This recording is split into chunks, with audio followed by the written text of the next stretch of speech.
Hello and welcome to Politics Today, reaching you live from our global headquarters here in the nation's commercial nerve center, Lagos. It's the second day in the month of January, so we've already started counting down. So whatever it is that you've been talking about in January, whether you're a governor, a local government chairman, even our president, the time has actually started counting. A lot has happened in the last 48 hours or 24 hours since the year began, and we're going to bring you up to speed with a lot of them. But let me give you broadly the things we'll be talking about today. The first will be the state of our nation, looking at a potpourri of issues as far as the state of our nation is concerned, but we're going to focus a lot on Lagos as well. The governorship candidate of the Labour Party in the last election, Badebo Rhodes-Vivour, is my guest who will be joining us to explore the conversation. And the second part, I'll be joined by Samson Itodo, the Executive Director of Yaga Africa. The elections are 2 years away, but there are elections this year. And we understand that the INEC chairman's tenure may soon come to an end at the end of the year. So we're going to look at a lot of issues, looking back at 2024 and the expansive issues around the politics, who did what and who did not do what, and what we can do to reposition our election management. But let's begin by telling you that the private residence of President Bola Tinubu at Bodilon in Lagos has been seen multiple visits since the Yuletide into the new year. And one of those who came calling at the Nigeria's Governors Forum, led by its chairman and governor of Kwara State, Abdulrahman Abdulrazak. That perhaps presented President Bola Tinubu an opportunity to allay some of the governors' fears and concerns. He told them that affirming local government autonomy is not an attempt to snatch that tier of government from the governors.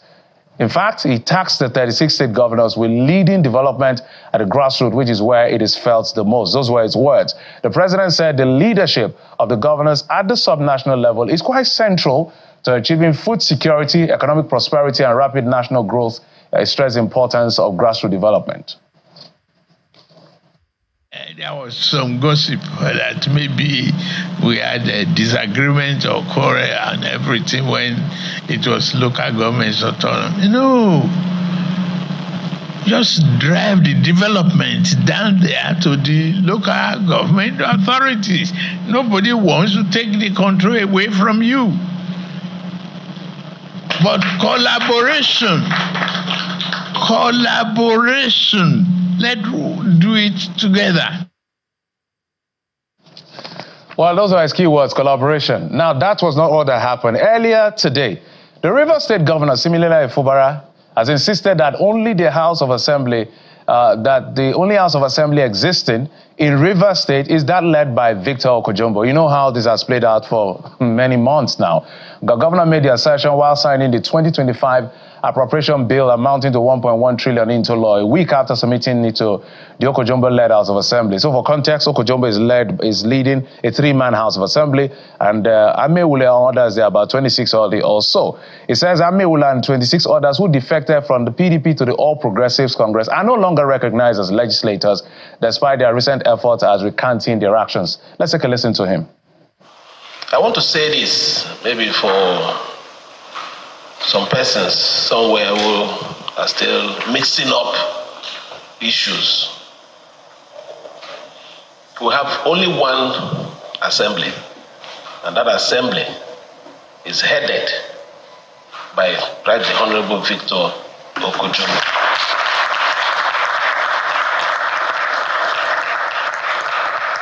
A group of friends, about 9 months ago or so, 10 months or so, embarked on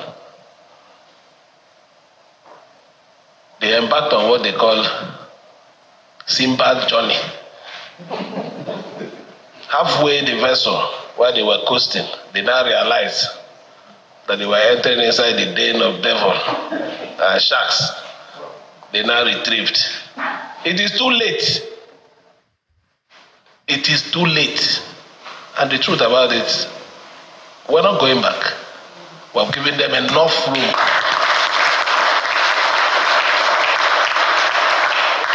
Give them enough room for peace. As it stands now, our major target is the interest of Rivers State and to continue to defend the integrity of governance. So as long as I'm concerned, we have moved on. Let me thank everyone who has made this very possible. We made a promise to you that will continue to keep the interests of Rivers first. Rivers is an interesting state, and we don't know how things are going to play out in 2025. So our eyes, our ears, and our hands, whatever it is, we used to watch that space. So we're still watching how it's going to play out. So this is the second time the governor is presenting a budget. This is a bigger one. Last year was 800 billion. This is 1.1. But that was not all that happened today. The presidential candidate of the Labour Party, Mr. Peter Obi, did host a press conference in Abuja today. He addressed potpourri of national issues, including the importance of the economy, security, and governance. And he was addressing certain things straight to the president. During that engagement, Mr. Obi says there is no merger yet between the Labour Party and the PDP and the NNPP or any other political party. That's as a build-up to the 2027 election. He rallied all Nigerians and lovers of the country in the political space to come together in 2027 so that the APC can be defeated, which he accused of mismanaging the country's resources, if you will, while advising the president to visit schools, hospitals, and more of the 36 states this year for an on-the-spot assessment of the situation in the country. He also had described the security situation in the country as unfortunate, maintaining that Nigerians are dying needlessly due to banditry, terrorism, and kidnapping for ransom.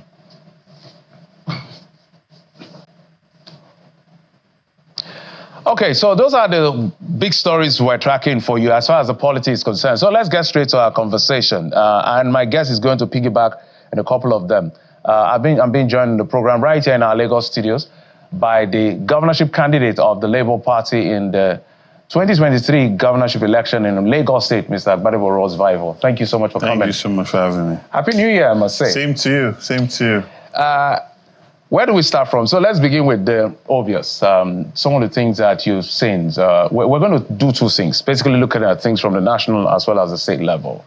But let's begin with some of the remarks of the president. The president has spoken just yesterday, and it's that message of optimism again. He said Nigerians should be optimistic, but it's being very consistent with his position. I've always told my guests this. He's not changing his position. He's not removing PMS subsidy. He's not subsidizing FX. He says this is the right way to go as far as he's concerned for a better future. But what is in reading that statement, if you had opportunity to look at that statement, what is your takeaway and what do you look at? So for me, I would be able to take what the president is saying if he was also experiencing Nigeria for what it is to the common man today. You have hardworking Nigerians, hardworking market women, hardworking people all over the country that are experiencing extreme levels of hardship. Meanwhile, you are seeing in a budget where there is almost 22 billion budgeted to maintain the State House, another 4.6 billion budgeted to buy new bulletproof vehicles. So you literally see a political class that's being pampered with the commonwealth of our country. Meanwhile, the people are experiencing unprecedented hardship. Today, over 70% of people's income is spent on transportation and food. They've not even started to think about how they're going to be able to afford accommodation. So we have a situation where there is a culture of wastefulness, extravagance that does not reflect the dire economic situation that the same president is pushing out that needs to be reformed. Reformation should be in the interest of the people. At the moment, the only people that seem to be benefiting from these reforms are maybe the bankers because of the FX windfalls, or the people in government and the president's friends. How many Nigerians can say that they are benefiting from any reform right now, or can say that the quality of life has increased in the last couple of years? He's saying that this is a temporary pain for then he should also feel the pain. The political elite should also feel the pain, and we should see it in their budgeting. There should be no reason why 22 billion is being budgeted to maintain the State House. There's no reason why they should still be buying cars, right? There are other governments around the world that politicians and people in power are using their own personal cars. What car does the president want to buy today that he does not already have? Right? So if you are saying that we are going through pains, we want to see the political class also reflect that they too, they are going through pains. Not driving the latest cars, spending huge amounts of money. I mean, the other day we were reading about how 200 million was budgeted in a day to be spent in Lagos. So at national and state level, right? And then you also understand the level of insecurity that we currently are facing. A report came out where where it was said that almost 2.2 trillion was used in settling ransoms last year. Right?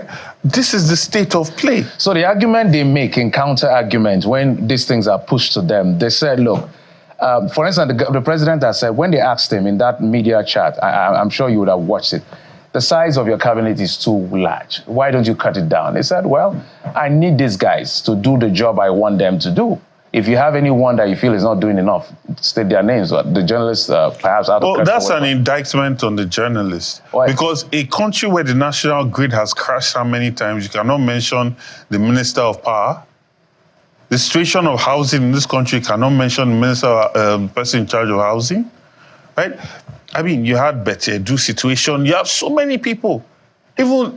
Even the chief of staff has been indicted in one way, shape, or form. You think it was a moment of just courtesy, just align? He's supposed to know who is not working. Or it's just the fact that journalists are telling him that we can't tell you what your job is.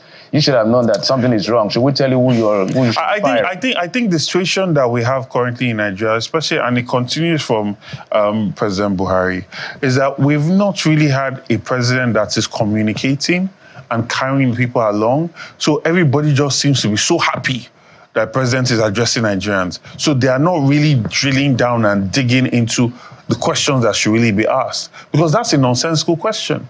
Our currency has lost over 50% of its value. There's no figure to point there, right? Our national grid it's like epileptic. It keeps collapsing. There's no figure point there. So what are we saying? You know, it was unfortunate, but I hope that the journalists... I was going to somewhere with that. Go ahead. They tout FX Reserve, they tout NEL Fund, a couple of other things they've touted as trade surplus as well. They've touted some of these things. So they say the argument, playing the devil's advocate for them, so you can respond from your own angle, is the fact that they are saying that the bigger macroeconomic indicators has to stabilize at certain level before it can get to the micro level, and that will take a bit of time, that they've just been here for 18 months. So what was their plan? What was their plan to cushion the hardship and effects that the everyday Nigerian will face? Right? You can have a macroeconomic plan. If you are thinking that way, then you should also understand the shock is going to do on the ground. So what do you put in place? There was a point where they said we're transferring monies to people, monies that we could not account for, monies we could not trace, huge amounts of monies that just apparently went to the system and disappeared without any accountability for it, right? There was a point where they were sharing food, and then there were stampedes at customs. I mean, you saw the amount of stampedes that happened in this Yuletide season. Never in my adult years have I seen Nigerians so desperate to get food. You say a place is going to be open at 9 a.m., at 3 a.m., people are already queuing for food. That shows the hardship Nigerians are facing. And then what are the plans you've put into our agriculture? How are you securing our farms? Most of our farmers now are in IDP camps. Okay, I know you wanted to throw that indictment on me and my colleagues, but No. let me throw it back to you guys. All right. The Labour Party, the PDP, they've all been enmeshed in leadership tussle. I think it's even worse with the Labour Party. These are the things that we expect parties like yours to be doing, giving that pushback that we can build on, because there are layers to holding account to 100%. There is a political party. There is a civil society organization. There is the media. All of these. And they are the members of the assembly. So, is this not an indictment on, let me stay with your party, the Labour Party, of its inability to put its house together to be able to give a formidable opposition? In fact, you're losing members at the end of the day. So let's talk about opposition parties. Yes. So the way I see it, two ways. One, even siblings have disagreements. The important thing is that they are civil about how they solve these problems. There's a current situation where they're in court and they are following that process. Nobody is sending thugs to destroy the secretariat or anything like that. There's a civil way that they're dealing with that. But at the same time, I agree with you. I believe that this country deserves a vibrant opposition. And I'm very grateful for His Excellency Peter Obi, who has not gone quiet after the election. You see him constantly out there, speaking truth to power, doing his best to lift people up in his capacity that he can. I'm also very disappointed with the National Assembly, especially members of the opposition, right? We saw what happened with a Bukola Saraki Senate, right? I'm not saying he's perfect, but that Senate held the government accountable, right? There was some pushback. They did what a Senate is supposed to do. That we don't see that here. And that includes the Labour Party members that are there. Are you saying that this National Assembly is rubber stamp? Certainly. That goes without saying. I don't need to say it. Ask any Nigerian what they think. Ask any Nigerian what they think about the Assembly. Ask any Nigerian what they think about judiciary. There's a full-on state capture that has happened now, right? That a president will come into the Senate where everybody that's supposed to be there is representing Nigerians and they are singing his campaign song. That was a very, very low point in our country. And I don't think we've actually understood that moment. We have not understood that moment.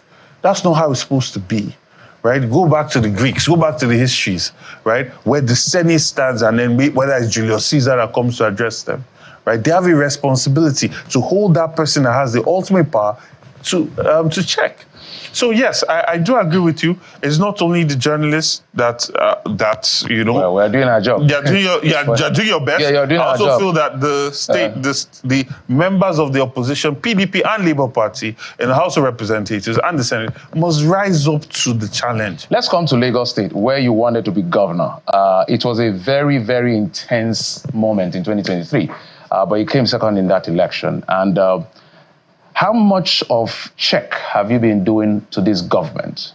Peter Obi may be doing at the national level. I'm going to throw figures at you from what the Lagos State government is doing. But what, in your view, is happening in Lagos State? And are you comfortable? I'm not comfortable at all. I mean, all of last year, we've been doing our best to bring to light the gross flagrant use of the Commonwealth of Lagos. We brought to light how they were budgeting billions for fans. We brought to light the fact that 200 million was in their documentation for Sanwo-Olu's private legal expenses. We brought to light the amount of money that's being spent on consultants relative to what can be spent. I mean, they're spending billions to hire consultants to consult on bus lanes and bus routes when they can do it for so much less. They can do it in partnership with the state universities. They can do it in partnership with state schools and work it out. I mean, I went to MIT. When the government wants to do something, they come to us and we consult with them. And this is not something that they're necessarily paying the school for. But you have brilliant minds in our schools that can do these things, right? So there's so much, there are ways where you can cut down your costs and still get quality, right? So that's not seen. Also, the government is still running a very opaque system in terms of its accounting, its finances. It takes a lot to even just be able to get line-by-line items or costings for what things actually cost and how they are running the government in Lagos State. So it's very, very uncomfortable because, I mean, when you look at the blue line, the things that they take pride in, the blue line, the red line, look at how long it took for it to be delivered, look at how much it costs per kilometer, relative to how much they said it would cost or relative to how much it costs in other countries like Ethiopia or Kenya. You see that we are not getting the best deal. Lagosians are not getting the best deal. So in your view, if you want to point out I don't want to go too far, two things that Sanwo-Olu is failing to do and is failing very strongly at it, what would they be? Well, first, I'll start with the inner roads for local governments. Extremely poor. Extremely, extremely poor. You go into parts of Lagos. Lagos is not just Lekki to Ikeja. Go into Alimosho, go into Jeremy Felodun, go into Ojo. It's like we're in the rural areas. It's like we're in the village. It's nothing like Lagos, right? Or nothing like what Lagos is supposed to be. Also, two things is a bit limiting, right? Okay, you can go to three. I'll say. So the inner roads. We'll talk about our education system, the quality of our schools, the schools that are available for children in this place. They're big problem. And also, they're not distributed evenly. You find schools are concentrated in places, right? The idea of development in a state is to allow for each local government, each local government to be as independent as possible. So all your services, your education, your healthcare, all your services are within your local government. No need to go out for it, right? So you find there are several communities that don't have access to schools, good schools, private, public schools. We're not even talking about private schools, public schools in their local government. So I'll talk about education, healthcare. Let's put education and healthcare because it's very similar sort of scenario that they're facing. And then still waste management.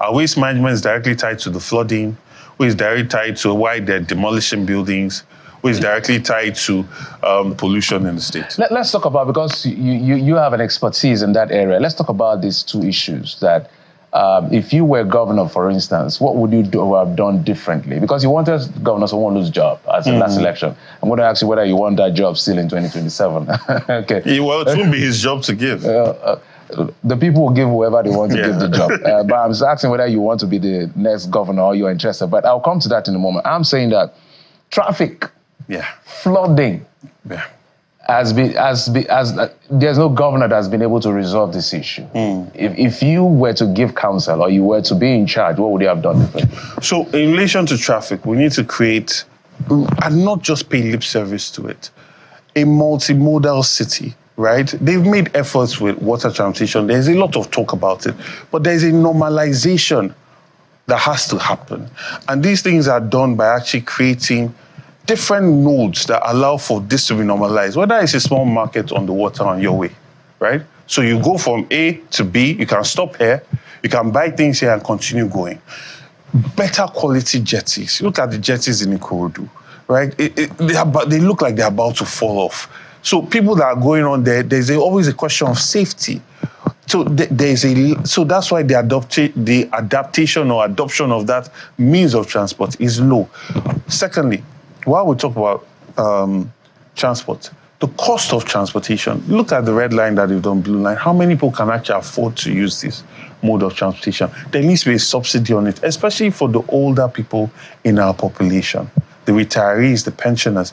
There needs to be a subsidy for them, right? Even the students, there needs to be a subsidy for them so that more people use this. That then decongest our roads, which then allows for more efficient movement on the roads, right? So those are some things. And then the inner roads.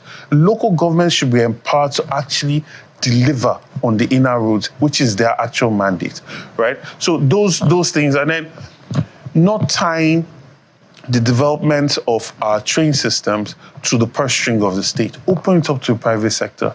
Allow for it to be transparent and open. Nobody needs to be giving kickbacks, or nobody needs to know this particular person. Are they giving kickbacks? Oh, certainly. I know several businessmen that have said they've actually got consortiums and put money together to be able to come in and deliver on these railroads. But they always had these huge demands put on them, which is why they stepped out. So the government needs to become a platform government where you're creating platforms for private sector, private equity to be able to come in and deliver. And your job is to ensure that Lagosians are getting it at the best possible price. That's your function. It should not be about, oh, you control it, you put your money in it. No.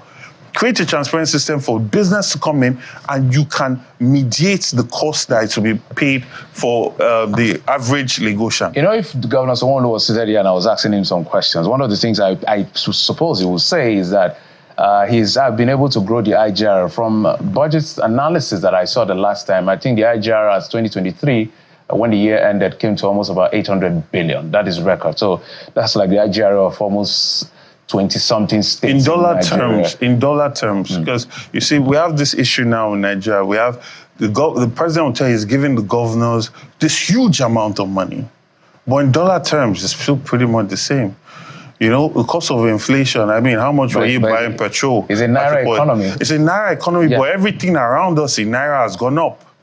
So when we are talking about numbers, we have to put it in context. The money it costs for me to fill my tank, if I think about it 6 years ago, someone told me that, I'll be screaming, right? Well, there was a time where you go to 40,000 naira, with 40,000 naira to a petrol station, you're a big man. Today, you can barely do anything at a petrol station or fill a tank without 150,000, 120,000. So when we are talking about these numbers, we have to put it in this context of the fact that our currency has lost 50% of its value. The reason I say that is because over 700 companies have shut down. Is the argument over the ability to be able to optimize, to generate revenue for the state to be able to carry out its responsibility. Don't you think that's a plus for them? 800 billion? It's always good to be able to raise money. It's always good. The question is, what are you doing with it? Because this same state that's raising money is in so much debt. Yeah, about 2.7 trillion. Yes, so what are they doing with that money? This is aside from FACO. What are they doing with that money? All this money that they are raising from taxpayers, from pay, because there's no other state like Lagos. This money that they're generating, they're not getting out from the air or from the ground. It's from hard-working Lagosians.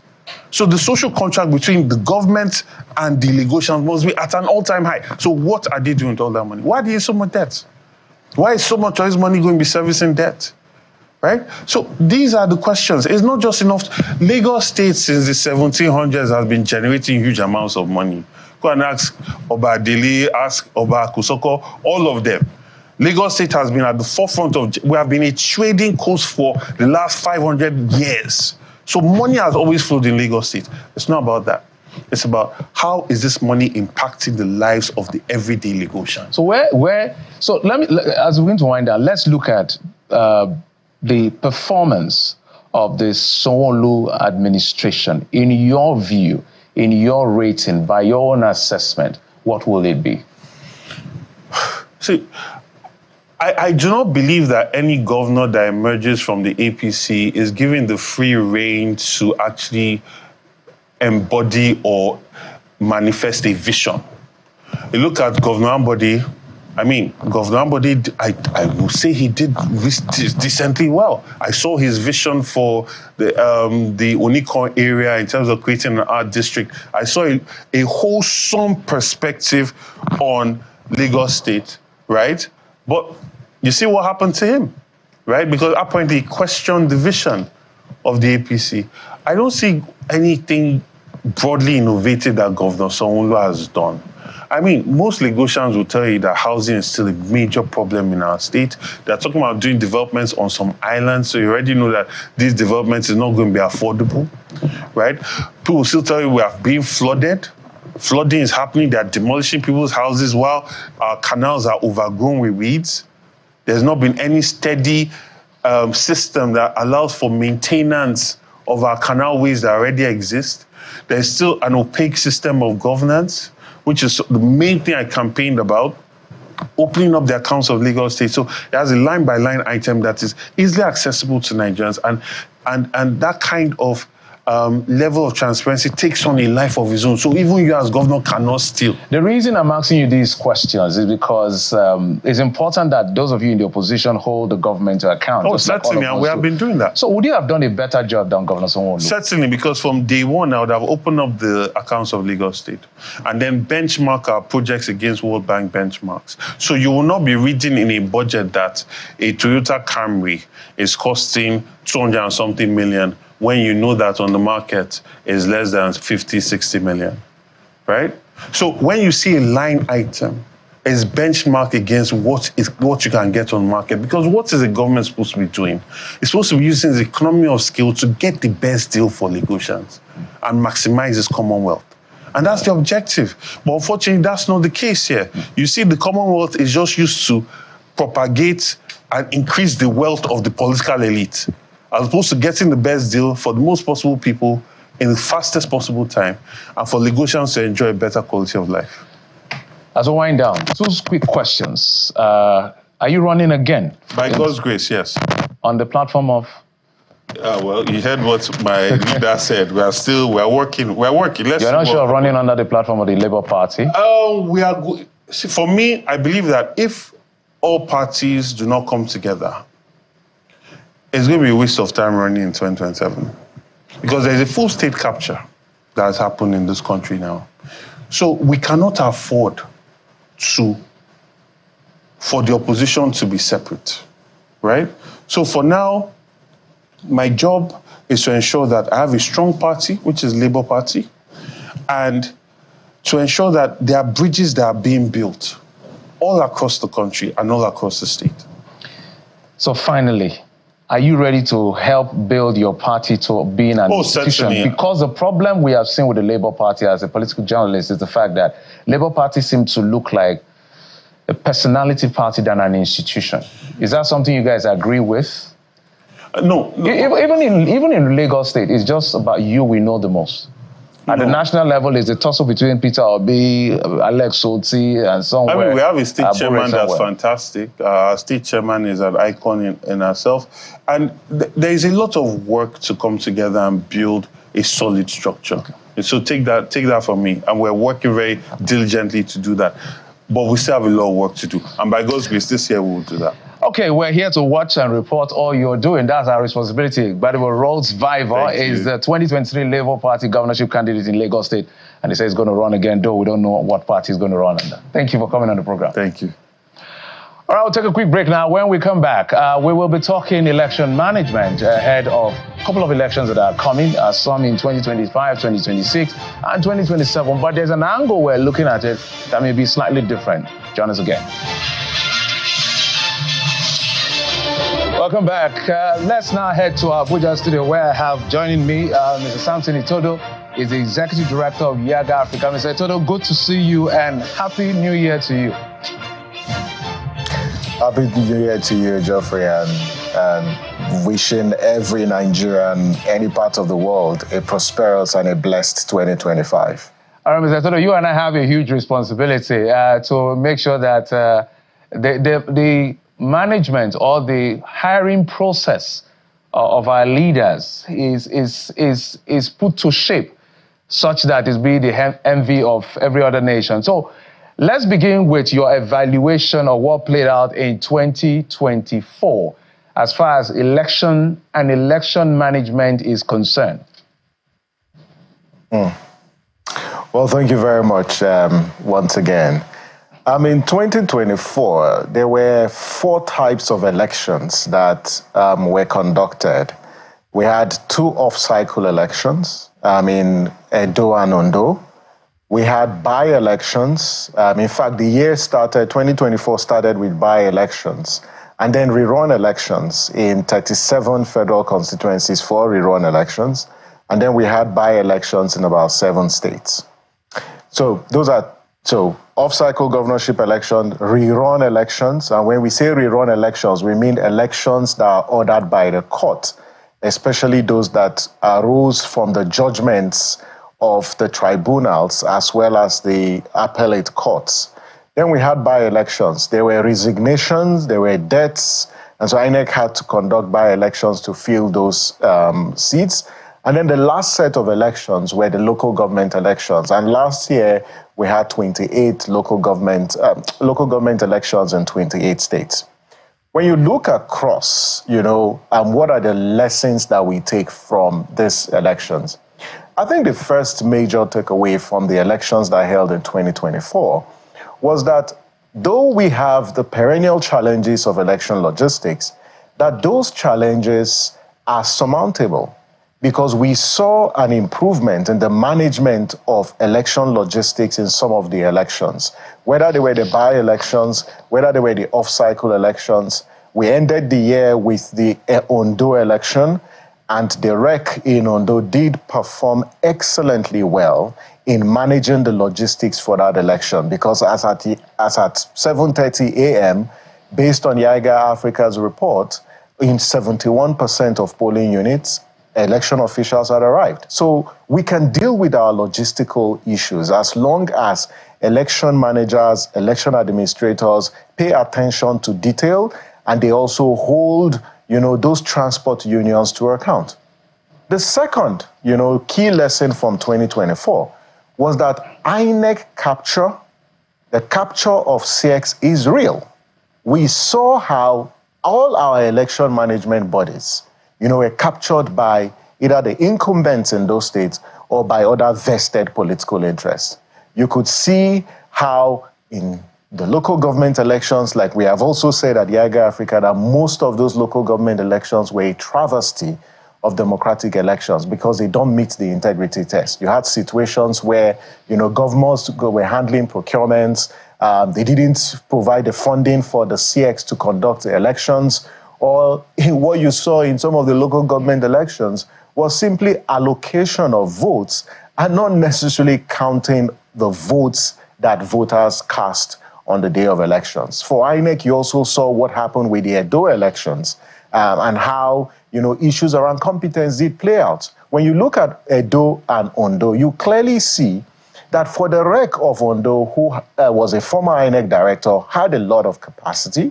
You saw how she managed the election compared to, what played out in Edo, where issues around incompetence, and there were also issues around neutrality of the rec that played out.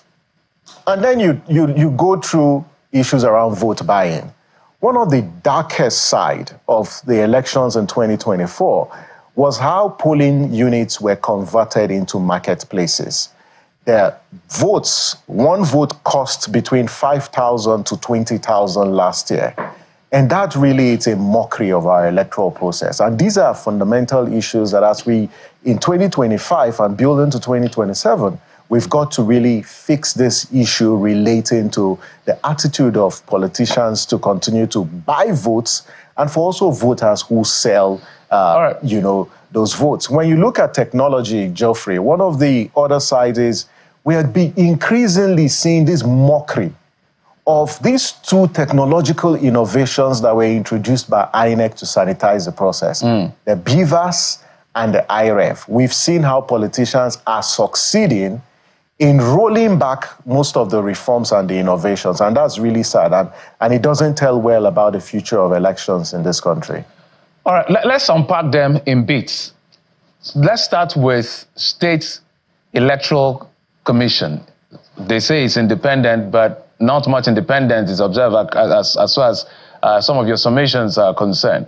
How do we, because I spoke to someone, I think another political analyst, and he said one of the ways to start helping State Electoral Commission is to give them autonomy as well. Because right now, it appears from where we sit, we may be right or wrong, the creators of tiers of government that made it up to local government, I believe the idea, just like the president said, is to ensure that development gets to the grassroots. That's the original idea. But it appears politicians have made it to be that is a core political structure. That is the most important element to be a political structure. Rivers State is an example where that off and on is ongoing. So in your view, from where you sit, how do we start insulating State Electoral Commission from the overbearing influence of governors? Because, as you said, allocation of votes instead of, in fact, INEC chairman said it's coronation, not election. You just need to do four things. The first one is we need to amend the Constitution to guarantee the operational independence of state independent electoral commissions. The way the Constitution is construed at present, it subjects the operational independence of the state independent electoral commissions to the control of the governors. Whereas when it comes to INEC, the Constitution is clear that the powers of INEC to issue its guidelines shall not be subject to the approval or authority of the president. So we need to replicate that at the states. That's one thing you need to do. The second thing that we need to do is to guarantee the financial independence of the state electoral commissions. Currently, the state electoral commissions don't have financial independence. That's why governors can staff them of their funds. But at the national or at the federal level, you have an Electoral Act 2022 that already provides that the funding for INEC for elections shall get to the commission 1 year before the elections, but also the Constitution clearly puts INEC on first-line charge on the consolidated revenue of the federation. But at the states, there are only two institutions on the consolidated revenue of the state, the Judicial Service Commission as well as the State Civil Service Commission. So you need to amend the Constitution to grant states independent electoral commissions financial independence. The third thing you need to do is to do what? To provide and protect the tenure, of local government councils. As it stands today, even though with the Supreme Court judgment and then some sections of the Electoral Act, especially Section 150, that provides, the tenure of local government's council to 4 years, the Constitution is still silent. And so there's a great need to protect the tenure of local governments so that it regularizes the conduct of elections. And lastly, it's about the dissolution, of local government councils. Yes, whilst the Supreme Court has laid this to rest, but we've also seen a politicization of the ruling of the Supreme Court. So these are the four things that we need to do, and it will strip, state electoral commissions from the strongholds of governors. Let me use the benefit of the fact that you're also a lawyer. So staying with the issue of this local government, because it's quite important if we get it right from the bottom before we get to the bigger boys. Let's use the issue of Edo State Edo State local government, for instance. There is a bit of back and forth here and there. The governor said he asked them to submit their books since he became governor. Let's see what the transactions have looked like. He said they declined, so he reached out to the House of Assembly based on Section 20 of their local government laws, I think 2000 or 2003 or so. The State House of Assembly went to work and suspended democratically elected local government chairmen, and they have it in their law. And sometimes I'm confused as to, is this not inconsistent with the Constitution of the Federal Republic, Section 7? So help us out in this situation, because we're beginning to see moves in this direction. Well, I wouldn't want to get into the politics of Edo State for very obvious reasons, but I just want to highlight the fact that you see a lot of these anomalies within our polity because there's an exploitation of gaps that exist within our constitutional jurisprudence. And this is where the courts really have a role to play. And first, if you look at this, the State Assembly acts within its constitutional competence, removing democratically elected, local government councils, or suspending. Did they have the powers to do so? Now, at the state assemblies have powers to make laws, for the state, for the local governments of the state. But the question is, when you make those laws, what are the principles that underpin those laws? When you think about constitutionalism, the whole concept of separation of powers is very clear. And that action, in my view, is really underpinned by a lot of politics. I don't think that it is right for a legislative body to suspend an executive elected body, especially if it is not established that they have run foul of the law or certain procedures. Again, that is a politics for the people of Edo State. But I think what is critical is, and I stand and I agree with the Attorney General of the Federation, based on the comments that he makes, that for situations like this, and there may be political reasons, we need to first protect the Constitution. And my position is the local government chairmen have been elected, and they are elected because the Constitution provides that, and the local government administration law of the state also provides that. The state electoral law also provides that. The only people who can remove or suspend them will be the legislative council at the local government level. And I've also read that in one of the local governments, at least the legislative council did take action in that regard. At the end of the day, all this is going to go to the courts, and the courts will need to rule on this. But they need to be guided, by the provisions of our Constitution, but also the opportunities that this presents for the National Assembly that is currently amending and reviewing the Constitution to see how we protect this undue influence or any incursion into the democratic institutions that are instituted to protect democracy as well as accountability at the local government level. There's an intervention I would like you to comment. So it's not just about, Yaga is not just doing election management and all of it. You also speak to internal democracy within political parties. And now we've seen that, it's not a new development. So let me rephrase it this way. How unhealthy is it to have a weak opposition in a democracy like ours? Jeffrey, it is very unhealthy. It's very unhealthy to have a weak opposition. Democracy is about competition. It's about competitive ideas. You need strong political institutions to hold the executive, to hold the incumbents to account. When you take that out of democracy, what you have is an emerging one-party state. And when you have a one-party state, the chances of accountability is diminished because no one is watching. But opposition parties, also have to think deeply about the role that they play in a democracy. And I'm really disappointed, at some of the opposition parties because when you look at other climes, opposition parties are driven by strong ideas. They are not just driven by strong ideas, but they understand the concept of governance and they don't play to the gallery. There's a lot of playing to the gallery that happens within our own space. And that's really unfortunate because some critical questions that you expect opposition parties will ask and put the fire, under the feet of the incumbents, they don't do that. They abdicate their responsibility to civil society, to media, to perform their functions, and they just sit aloof. And then when there is results, they are first to actually jubilate and capitalize on it.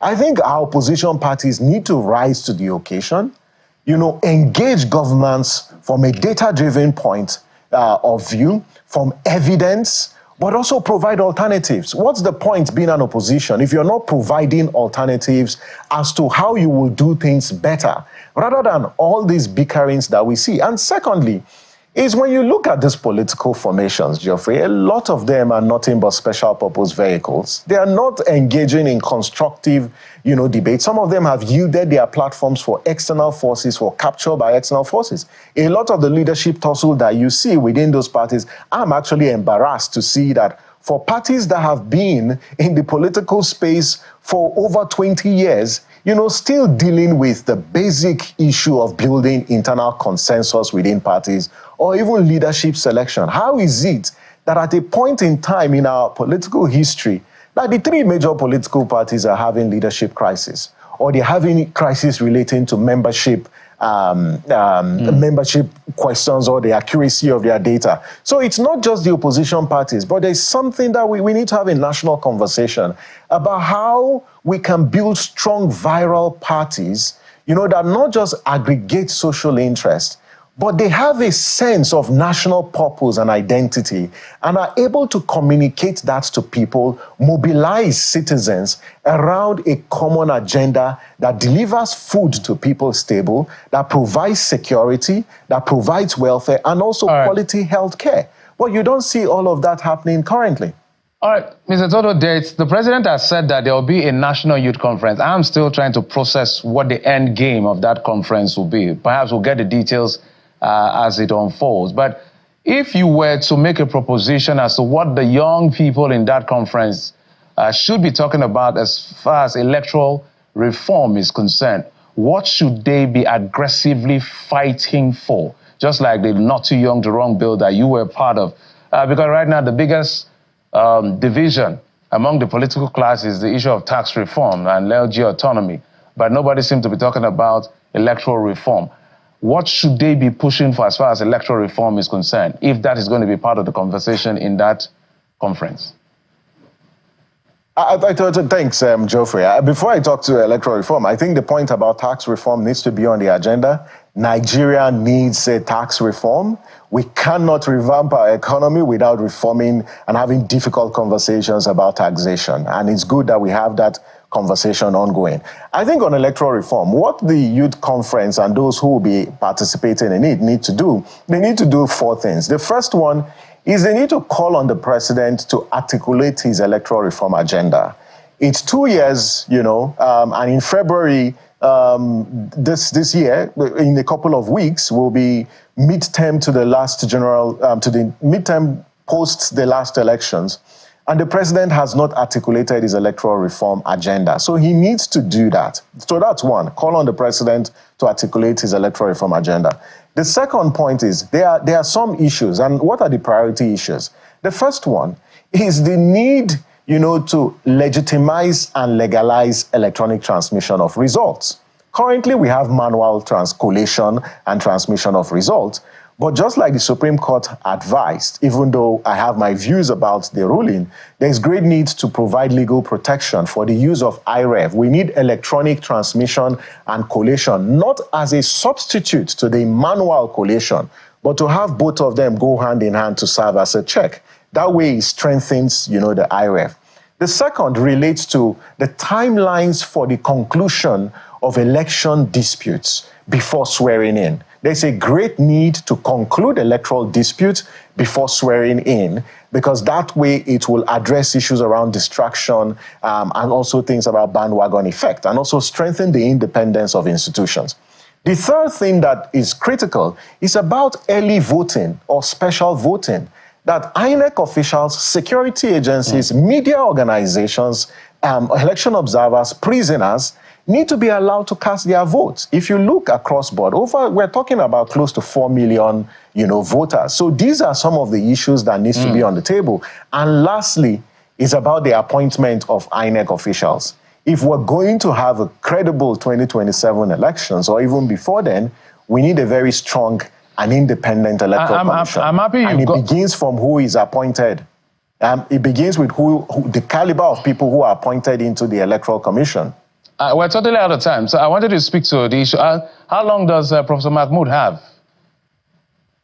Professor Mahmood, based on the Constitution, he should leave by December of 2025. So we're going to have a new INEC chairman. And the caliber of person who will be appointed has to be someone, who meets the constitutional threshold or condition of non-partisanship, as well as impeccable character.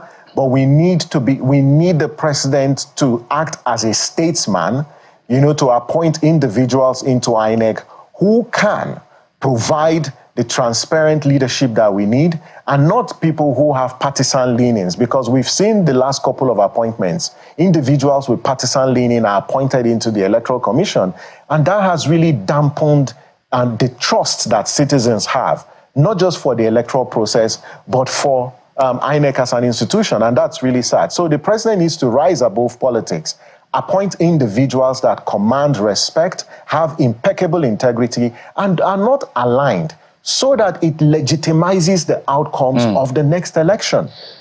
All right, Mr. Samson Itodo, both of us, media, civil society organization, all of us continue to do what we have to do and keep this space, put fire to the feet of those that need to be heated up so that the right things will be done, because if our institutions are strengthened, it's good for all of us. This situation where a party is enjoying it, and then because the other party is not enjoying it, they say it's bad or good. We just need to make sure everybody is happy at the end of the day, to the best of our ability. Samson Itodo is Executive Director of Yaga Africa. Thank you so much, sir, for coming on the program. Thank you very much. Once again, Happy New Year. Wish you the same. And that's it on the program. Thank you for your time and company. I'm Jeffrey Uzonga. Good night.